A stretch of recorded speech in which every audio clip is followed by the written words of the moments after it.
Good afternoon, traders. This is TonyD from the easyMarkets dealing room.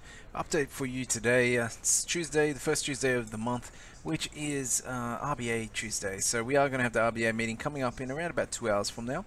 Now, it is very much expected to be a hold, and if anything's changed from the most recent last month's meeting, it's probably going to be more towards the dovish side.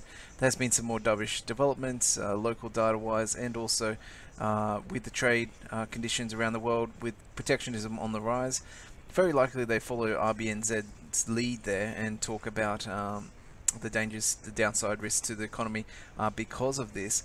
So you got to keep this in the back of your mind when you go into this announcement that although the Aussie dollar's at year lows, RBA is expected to remain dovish, and there's a reason why the Aussies at year lows. So it's not like the RBA doesn't know of the issues surrounding what's happening in the global economy and why the Aussie is being hit on that. The slowing Chinese economy is definitely a risk they could also raise, and also our funding for global banks being affected by the rising US rates is also an issue which they may address as well, because that would lead to unintended tightening that they wouldn't need in the current market. And so watching housing prices, watching Australian housing prices, and watching the developments on those fronts is also very important for them. So there is some dovish, if they want to go dovish, then they can definitely get that, as long as they don't talk about cutting rates or the opening the door to cutting rates. Then you won't see dramatic Aussie falls. If they do talk about that, then yeah, you might see the Aussie break that 73 level on the back of market potentially pricing that in if needed.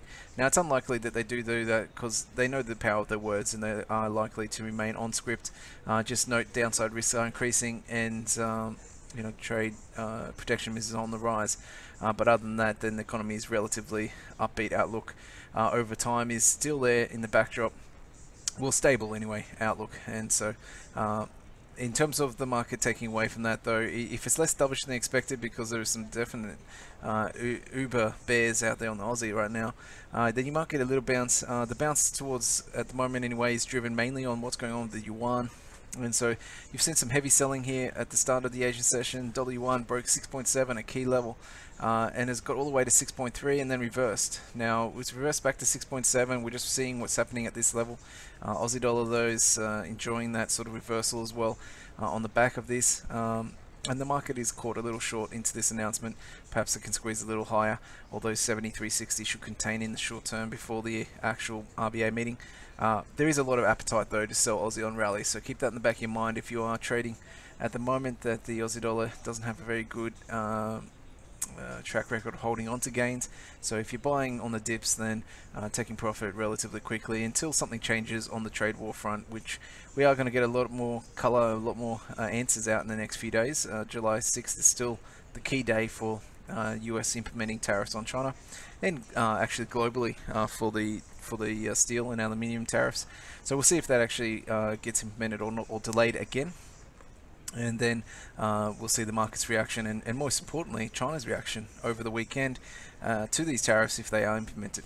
Okay, that would be very important. China's reaction, and then US, well, mainly Trump's reaction to China's reaction, is what really will be the game for going on next week. All right, so keep an eye on the Chinese Yuan rate here. Also, the Chinese stocks are under heavy pressure. I mean, they've extended the losses from the bear market we entered into 2 weeks ago, and we've fallen another 1,000 points, nearly at day lows at the moment. So it's not really positive price action based on this little reversal we're seeing in dollar yuan so far. And we have to, before this sentiment towards China can change, we might have to see the stabilization here of their stock market. In terms of Bitcoin as well, there's a story helping sentiment here. There's the market's holding these gains, having good rallies, but not just good rallies, but the way that it's holding gains with very little pullback is very encouraging. And so The snap higher last night back to 6.6. Well, it's not a very important level yet.